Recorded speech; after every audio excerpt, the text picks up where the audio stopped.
Dans une précédente vidéo, nous avons rappelé la règle de l'hospital qui permet de déterminer une limite d'une fonction rationnelle dans le cas où celle-ci est égale à 0 sur 0, 0 fois l'infini ou l'infini sur l'infini.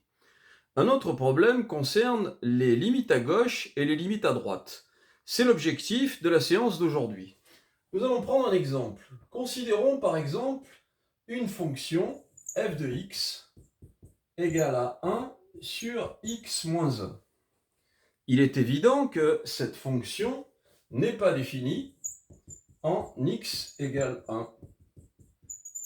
Et donc, il faut calculer la limite à droite et la limite à gauche de cette fonction. Traçons un axe horizontal sur lequel nous allons placer la valeur 1.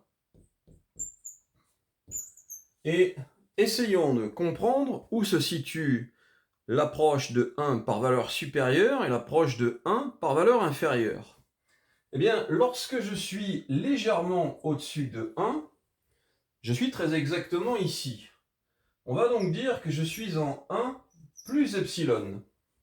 Et lorsque je suis en 1 par valeur inférieure, je suis donc en 1 moins epsilon. Bien. Alors, voici comment je propose de procéder.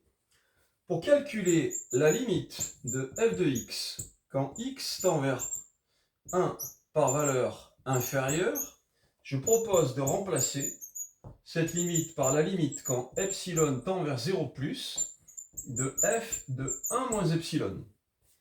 Comme vous allez le voir, il est facile de constater que cette limite est absolument égale à la limite de 1 sur 1 moins epsilon moins 1, c'est-à-dire la limite quand epsilon tend vers 0 plus de 1, après élimination évidemment de 1 et de moins 1 ici, la limite de 1 sur moins epsilon. Autrement dit, en quelque sorte, c'est moins 1 sur 0 plus. Il est évident que cette limite est moins l'infini.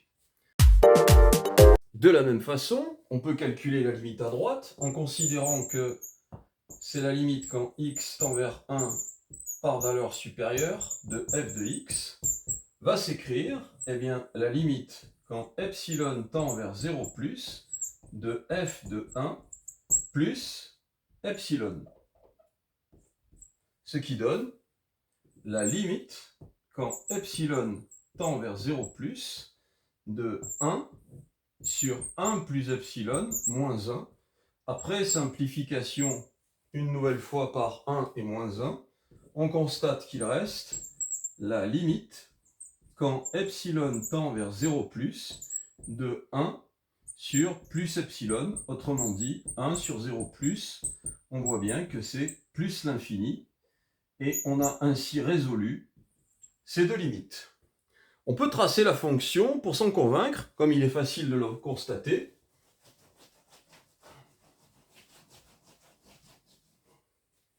La fonction 1 sur x moins 1 va s'écrire de la manière suivante.